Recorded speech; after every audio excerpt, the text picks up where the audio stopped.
V poglavju podzavest in zavest bom pojasnil oba pojma in nakazal, kakšni funkciji opravljata.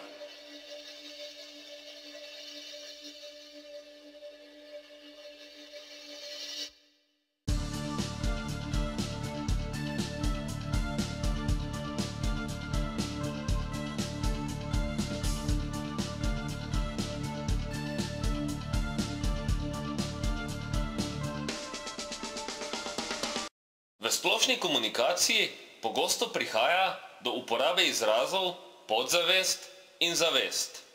Zato je ustrezno doumevanje obeh pojmov koristno. Izraz podzavest se uporablja, kadar se opisuje početja, za katera motivi niso povsem znani. Podzavest lahko definiram kakor duševno aktivnost, ki se je človek ne zaveda.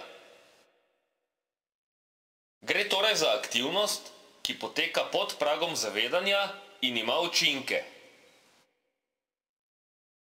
Podzavesti je možno predstavljati kakor računalniške programe, ki tečejo v ozadju, učinki izvajanih procesov na zaslonu niso vidni, a vendar aktivnost teh programov vpliva na delovanje celotnega operacijskega sistema. Zavest lahko definiram kakor sposobnost zavedanja svojega obstajanja in svojih duševnih stanj. Gre torej za aktivnost, ki poteka nad pragom zavedanja in ima učinke. Zavesti je možno predstavljati kakor računalniške programe, ki se jih motivirano programira in uporablja. Učinki uporabe so vidni tudi na zaslonu. Aktivnost teh programov pa vpliva na delovanje celotnega operacijskega sistema.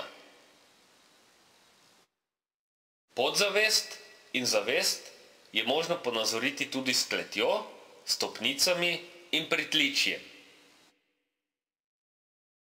Klet ponazarja podzavest. Stopnice ponazarjajo povezavo med podzavestjo in zavestjo. Pritličje predstavlja zavest. Za možgansko vadbo je smiselno zavestno tuhtati tudi o obstoju nadzavesti.